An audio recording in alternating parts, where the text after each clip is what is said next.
quando a gente está falando de estrutura familiar, entender que o negócio tem uma identidade própria de alguém que criou, do fundador, dentro da estrutura familiar, é muito importante. Porque as pessoas que chegam depois, se elas não tiverem esse respeito pelo negócio, vai dar conflito, vai dar problema, principalmente para o gestor em administrar isso. Talvez ele gaste mais energia administrando essa falta de consciência do que a rotina. E rotina é o que? É buscar fazer todo dia a mesma coisa para entregar a mesma qualidade para que você tenha um resultado financeiro. E isso... Caiu o Instagram. Bem, o que entrou aqui? Ah não, entrou uma outra live aqui, não sei como. Então, Cristiano, vamos bater o papo aqui na Brasil Mentoria, tem bastante material, muitos conteúdos que são verdadeiras aulas, né? Depoimentos incríveis nas nossas lives. E a gente traz agora esse contexto nesse contexto familiar. E é interessante, né, quando você traz, né, meu esposo é o sócio, né, entender isso, né, que existe uma situação familiar, né, uma hierarquia ou, né, conforme for a situação de vocês, mas existe um acordo empresarial e com objetivos, né, e inclusive eu trato isso de das minhas legendas, que a empresa ela é o meio. O fim, no caso da empresa, da estrutura familiar, né, junto dentro da empresa, a empresa é o meio e o fim é a família. Às vezes eu pergunto para alguns amigos que, né, empresários, o pessoal já está bem maduro, né, eu estou falando de pessoas aí acima dos seus 60 anos com patrimônio e às vezes eu questiono assim, o que ele faria hoje com a fortuna que ele tem, com o patrimônio que ele tem. E né, pelo que ele trocava aquilo. Nossa, caramba, e as respostas são sempre, né, quem já perdeu um pai, uma mãe, eu daria tudo isso para ter o meu pai aqui novamente, eu daria tudo isso para ter minha mãe aqui novamente, eu daria tudo isso para, né, ter uma harmonia com os meus irmãos. Olha só, é muito forte isso. Porque acaba perdendo essa noção do que é a empresa, para que ela serve, no caso, dentro dessa estrutura familiar, né? Empresa, a ética dela é gerar lucro. Empresa que não gera lucro não é uma empresa ética. É como levar para a vida pessoal, se eu não estiver estabelecendo e me relacionando com os meus propósitos, as coisas perdem o sentido. E uma empresa, um negócio, né, a ética dele, o sentido dele é gerar resultado financeiro. Então, e quando a gente fala isso, esse resultado financeiro, ele tem que projetar na família qualidade de vida, né, que possa levar para os seus familiares mais qualidade de vida, levar para os seus familiares muito mais opções, autonomia, que é uma palavra muito forte aqui dentro da Brasil Mentoria, né? Competência que gera autonomia, é o nosso slogan, né? E isso para nós é muito forte. E autonomia é gerar um número maior de possibilidades. Olha só, autonomia é gerar um maior número de possibilidades na tomada de decisão. E quando eu não tenho autonomia, eu tenho uma única decisão que não preciso nem tomar ela, é o que tem que ser feito. E muitas vezes a gente se coloca em situações como essa. Vamos falar da parte financeira, né? Tinha um amigo meu, ele contava a piada da própria desgraça, né? Ele dizia que chegou um momento que ele não conseguiu nem fechar as portas da empresa, ele correu com elas porta aberta. Então, ele ria disso, mas foi uma verdade, ele não tinha mais autonomia, ele chegou no ponto que ou ele saía, fugia literalmente, ou ele teria alguns problemas mais sérios além dos cobradores. Olha só que situação que a gente acaba se colocando por falta de autonomia. E essa situação nos traz, né, essa percepção forte, né, e questionar, é o pensar dentro da empresa. É entender que, e hoje a gente vai falar um pouco de algumas coisas, uma delas é o Jabuti, daqui a pouco eu já explico. Entender que ela tem uma função, e quando ela quer ganhar dinheiro, né, e esse dinheiro é o meio para que a gente possa prosperar. E quando a gente fala de prosperar, a gente não está falando só financeiramente, a gente está falando de forma sistêmica, que é o bem-estar, né, o tripé que eu trago aqui sempre, trouxe na última live, que é o bem-estar, a prosperidade e o propósito. Ou seja, eu estar muito bem fisicamente e emocionalmente, e a empresa, ela, né, se a gente não tratar ela como ela tem que ser tratada, ela nos cobra isso, inclusive o nosso tempo integral, ela nos cobra.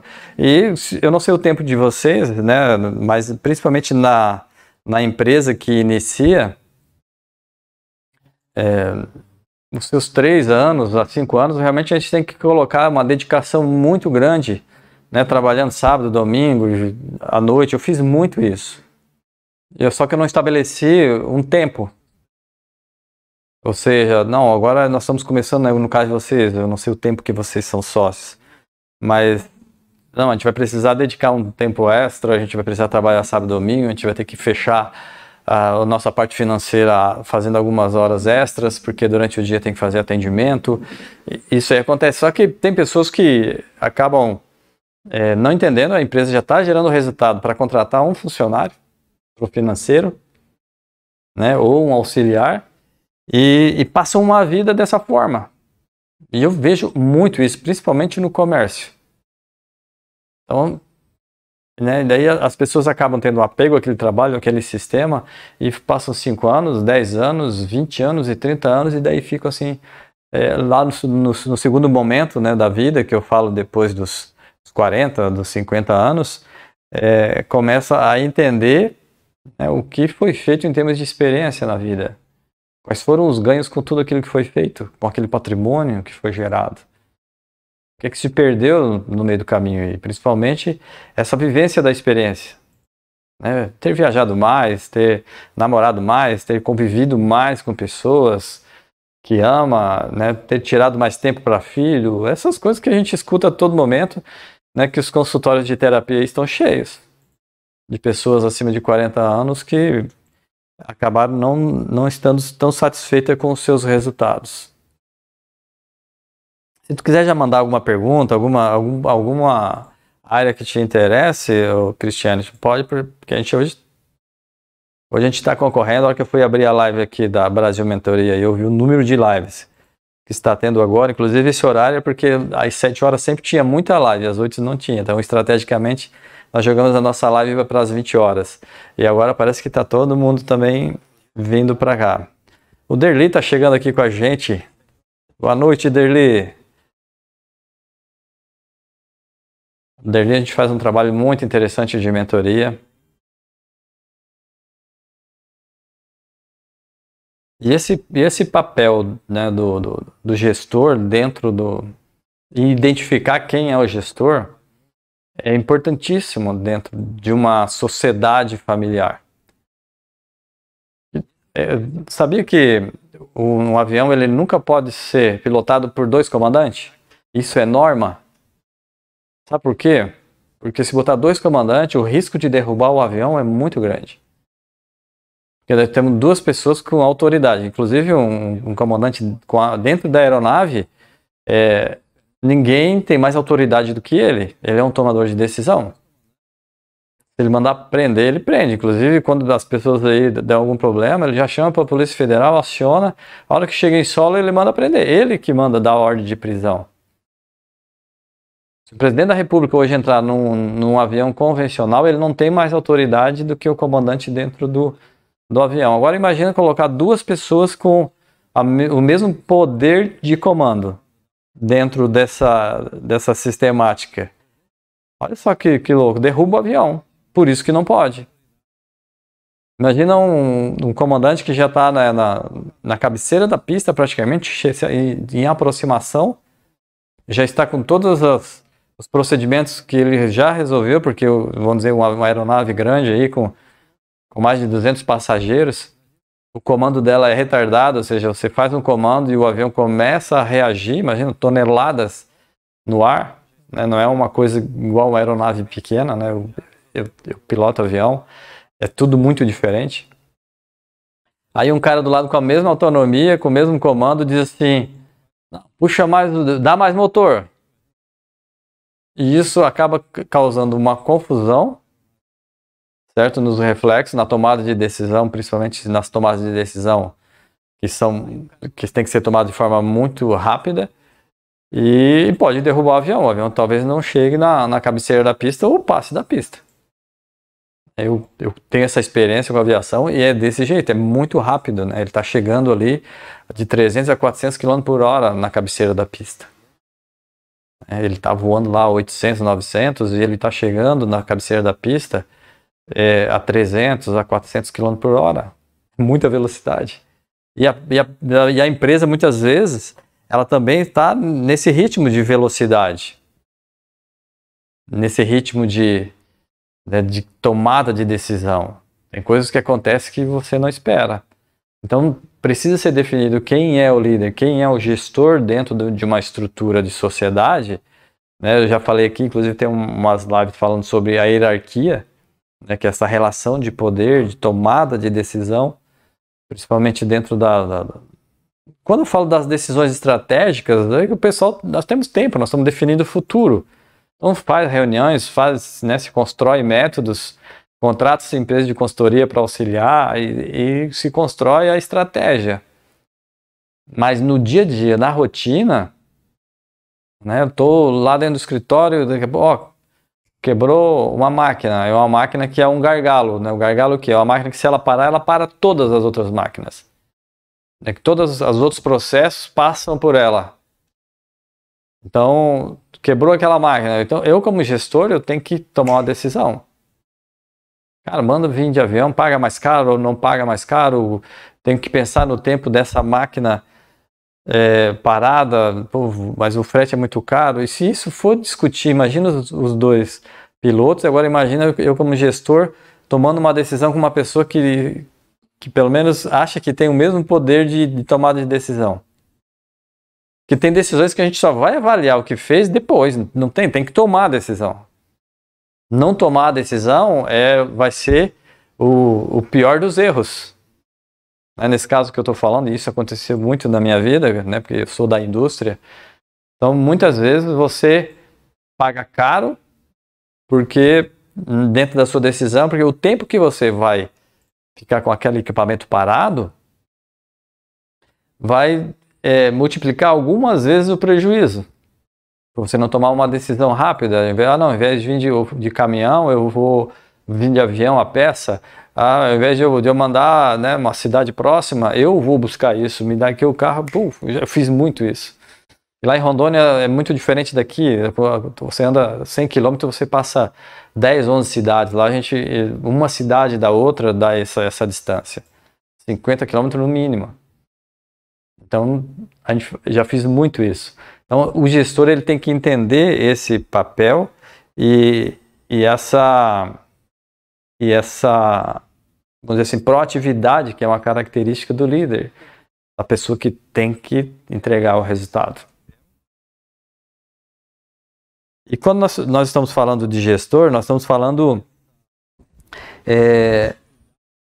dessas relações quando a estrutura é familiar.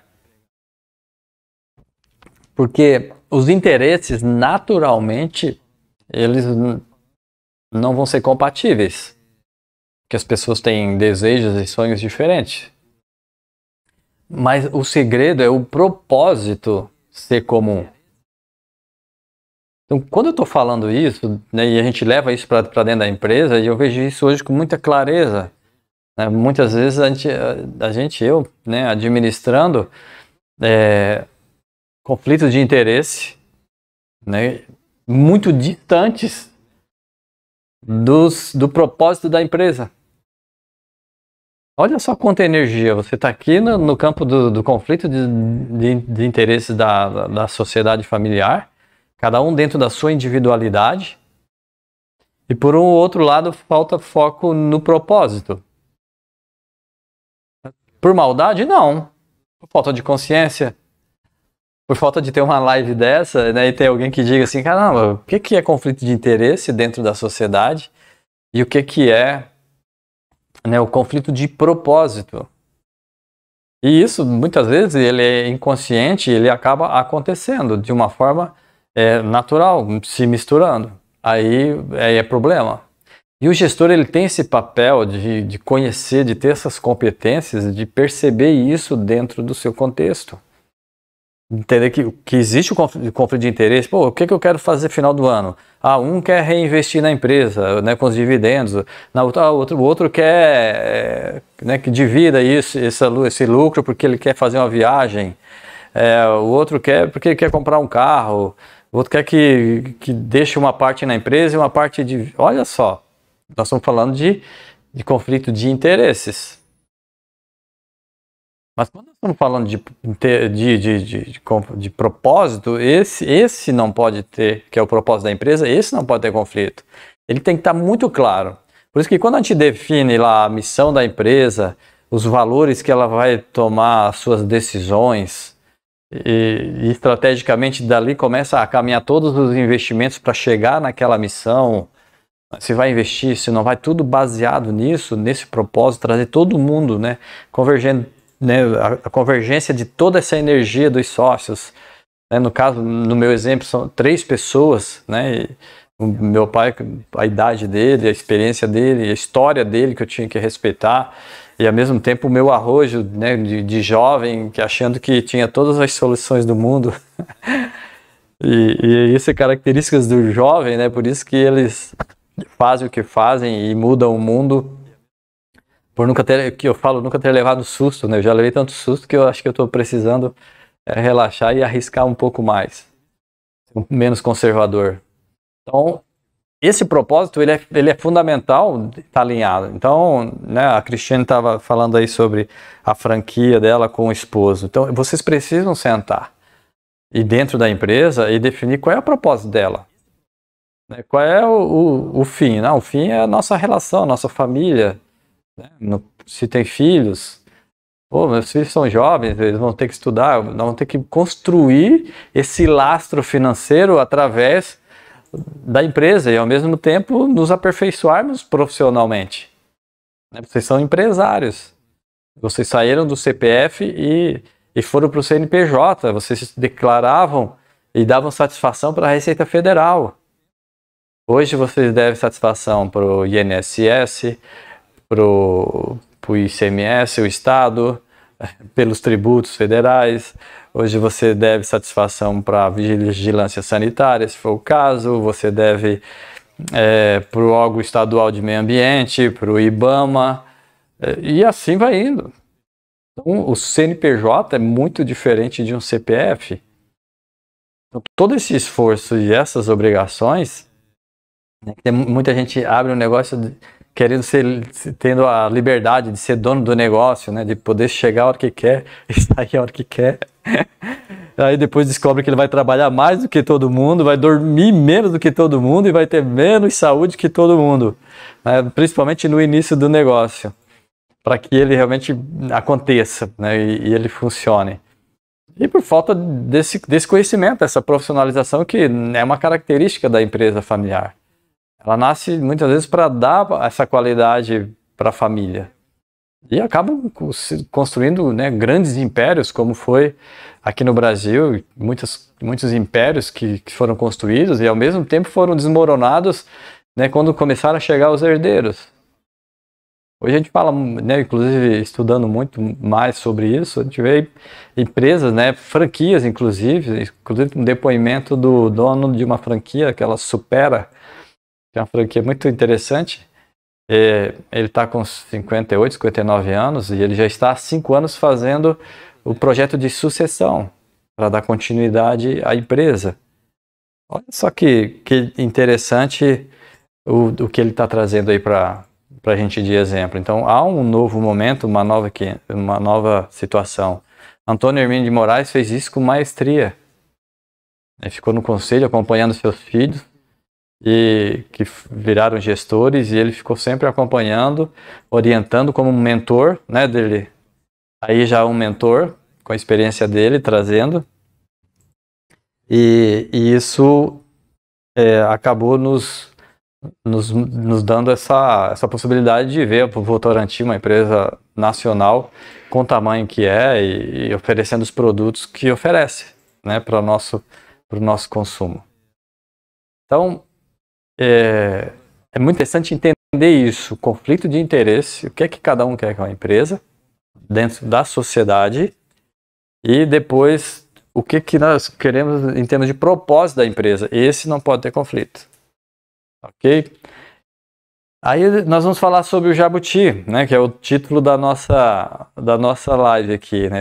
Então a gente disse que quando o título encontra o jabuti é aquele que tem uma carapaça igual a tartaruga, né, mas vive aí nas florestas tropicais. Mas quem olha assim é uma tartaruga de um jeitinho diferente, muito parecido, mas eu estou explicando isso porque hoje eu contei isso e as pessoas não entenderam, daí depois o meu filho estava dizendo que não é todo mundo que entende o que é um jabuti. Aí, da minha cabeça isso aí para mim estava claro, então é por isso que eu estou sendo um pouquinho mais didático aqui.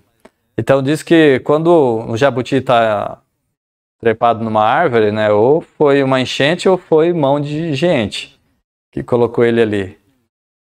Então, e tem uma outra historinha, principalmente no setor público, que é essa que eu contei hoje,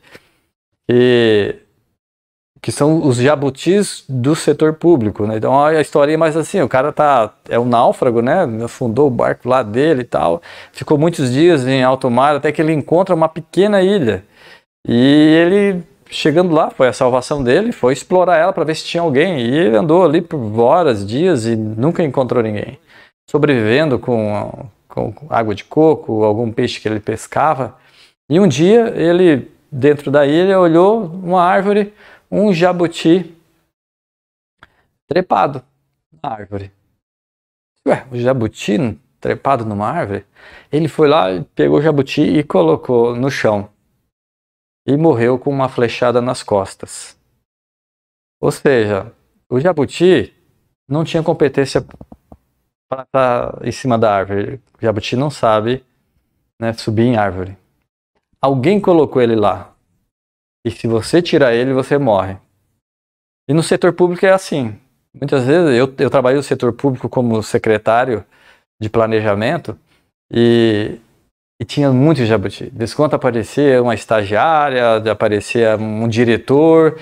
E daí quando aparecia um diretor era pior ainda, porque era um jabuti que não tinha as condições, não tinha as competências, mas foi colocado lá por pedido de algum político muito forte. Então, além de chegar, ele chegou pegando uma diretoria, uma portaria que a gente chama, né, no setor público, que a portaria é o documento que o prefeito, o governador ou o presidente assina, né, contratando aquela pessoa, né, pela função e o salário que ela vai receber. Olha só, então isso aí são os jabutis.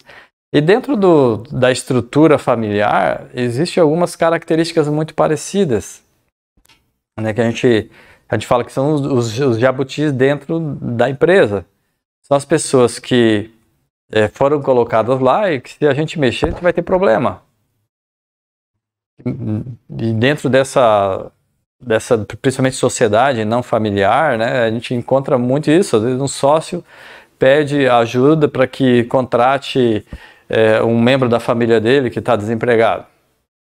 Mas esse cara não vai vir para começar por baixo como começaram os outros funcionários. Ele vai querer um salário que pelo menos ele se mantenha. Esse salário para manter ele é um salário, vamos dizer assim, de supervisor. Não vou nem na gerência, né? Que daí realmente tá difícil. Ou seja, pode ser que ele seja um jabuti. Ele não poderia estar lá. Ele não tinha as competências para estar lá. Ele não tem uma história dentro da empresa para estar lá. E você acaba abrindo mão disso dentro da sociedade para ajudar uma pessoa. Aí, o que que eu digo com isso? Cara, paga pro cara para ele ficar em casa por um período, faz uma proposta diferente, certo? Contrata ele para ficar te auxiliando dentro do escritório, mas não ficar dentro, né, dentro da produção, dentro de onde já tem uma estrutura, uma hierarquia, né, de gerência e supervisão, que as pessoas trabalharam muito, se dedicaram muito para você e para sua empresa para chegarem naquele posto tão sonhado, aí de repente chega e pum, põe um jabuti nessa história.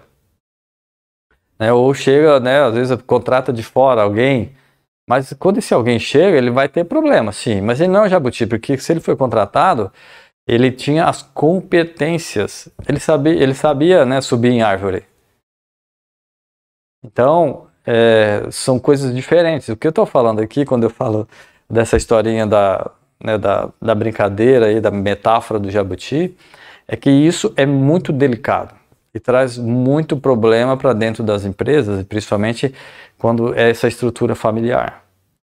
Porque quando eu estou falando de um gestor de sociedade familiar, estou falando de pessoas que estão no contrato social. Elas têm cotas, elas tomam decisões e o gestor precisa dar satisfação para elas, né, o líder.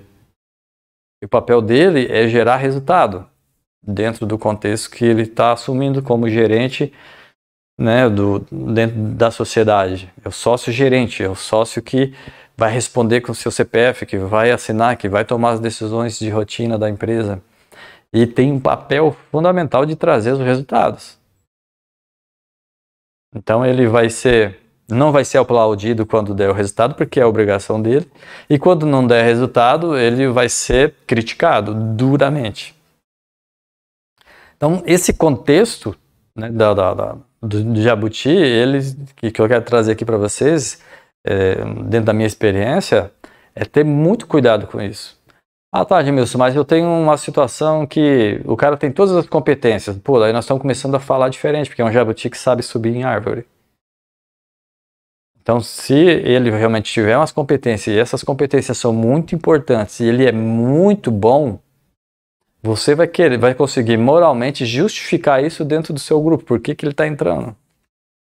Não é porque ele é irmão do sócio, do chefe, ou porque ele é parente, ou ele é cunhado, né? Tem todos esses agregados aí que ele está entrando. Não, ele está entrando porque o cara realmente sabe operar uma máquina como ninguém. Ele tem já 10, 20 anos operando uma máquina, e essa máquina precisa realmente de uma mão de obra como essa para que a gente possa ter uns resultados melhores aqui do que estava tendo. Pá. Olha só, inclusive ele vem para formar outros operadores, muda totalmente. O que eu quero dizer é que o do jabuti é uma pessoa que não tem nada a ver com a empresa, com as políticas da empresa, com a cultura da empresa. Ele simplesmente, né, foi uma pessoa que um dos sócios, né, por parentesco, quis ajudar. Ajuda, mas fora da empresa, como eu falei.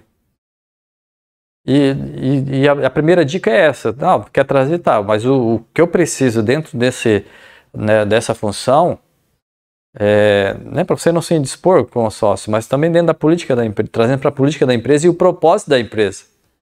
Porque daí os dois têm um propósito comum. Entregar qualidade, por exemplo.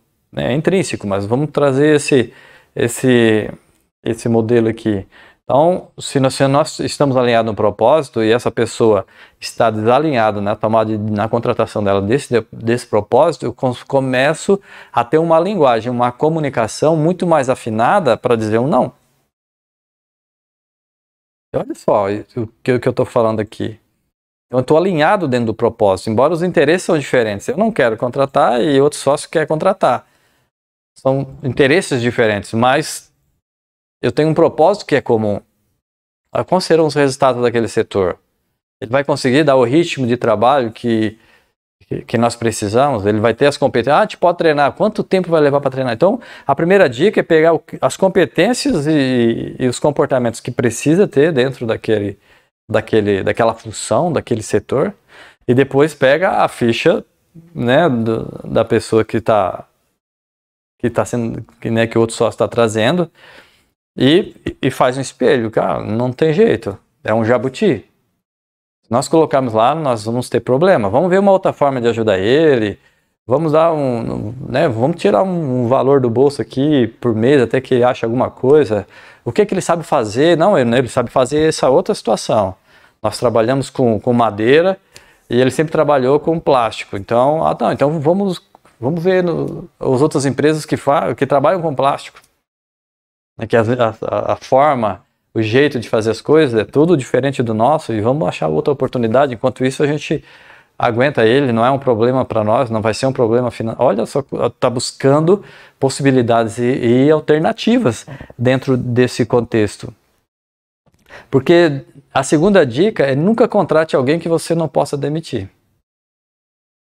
E como na historinha lá, o cara tirou o jabuti da árvore e morreu com a flechada nas costas, né, e no setor público é assim, você vai lá e mexe no jabuti, daqui a pouco vem a tua exoneração e você nem sabia. Aí você vai lá com o prefeito, no meu caso, né, que era prefeitura, vai lá com o governador, com o presidente ou chefe do teu setor. Pô, mas por que eu estou sendo exonerado? Cara, tu mexeu no jabuti lá e o deputado tal, o senador tal, que tinha indicado, e ele ficou muito bravo e politicamente eu não tenho como arrumar isso. Daí, relação de poder. E é assim que acontece.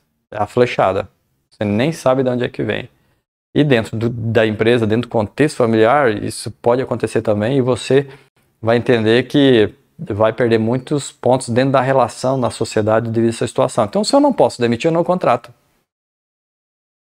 Eu vou contratar meu pai, eu vou demitir meu pai depois, vou ter condições, coragem de demitir? Não. Então, veio outra forma, mas não dentro da empresa.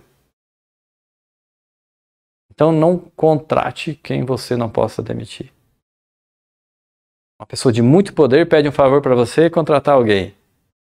No mundo da indústria mesmo, a gente tem muito essa dependência dos órgãos. Né? Eu acabei de falar, quando a gente sai do CPF para o CNPJ, quanta gente está ao redor, nos fiscalizando, nos regulando, e um cara desse chega e te pede um favor e você pensa, pô, eu vou poder demitir esse cara depois? Não, então não contrato. Vê outra forma, vê outra alternativa, busque possibilidades, que o cara entenda que tu teve um esforço, mas que tu não pode contratar. E uma terceira dica, né, não mexa com jabuti. Não deixe chegar nesse ponto, que se você chegar nesse ponto, não mexa com jabuti, vai ter que conviver com ele. Para o resultado dentro da relação da sociedade e dentro, né, do contexto. É uma situação, né, muito, muito, muito delicada dentro desse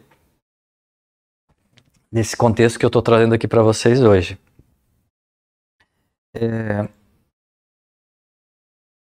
Cristiane Franca Magalhães, é isso, né? Hoje eu tô com vocês dois aqui. Como é que tá lá no YouTube? Hoje realmente...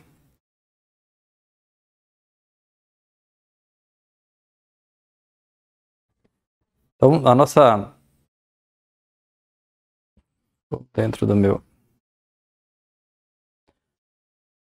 Bom, pessoal, eu vou ficando por aqui, né? Eu acho, não sei se o assunto foi interessante para vocês, mas é um assunto muito sério. Eu, na minha experiência empresarial, eu trouxe muito... E também pública, né? Quando eu vi os jabutis dentro da prefeitura, caramba, e às vezes coloca numa posição estratégica dentro da secretaria. Eu era secretário de Planejamento e Urbanismo. Então eu cuidava de toda a parte de fazer a lei orçamentária e a lei de diretrizes, né, orçamentárias, a LDO. Isso era uma pressão do caramba.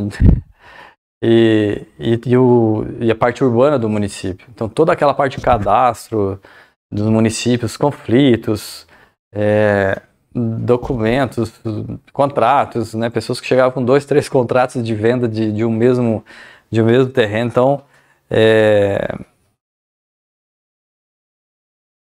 legal, Cristiane, né? Parei para refletir, muito obrigado. Não, eu que te agradeço estar aqui com a gente. Segue os nossos canais, tem bastante conteúdo, né? E agora tu vai ver mais conteúdos como esse que a gente está vendo aqui na área empresarial, né? A última live a gente falou sobre a questão, pontuando mais essa questão do propósito, né? da pessoa. É muito interessante entender o teu propósito pessoal, teu e do esposo.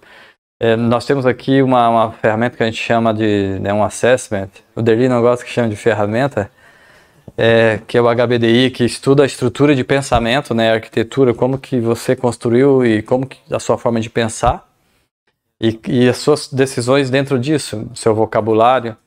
E quando a gente faz da sociedade isso e cruza essa informação, alinha muito dentro dessa questão que eu falei do alinhamento de propósito da empresa, alinha muito como na tomada de decisão, onde dependendo, né, se for opostos essas dominâncias, essas preferências, sempre vai ter conflito na tomada de decisão. Ou pode se complementar quando tem essa informação. Então, se tu achar interessante, nós temos lives aqui.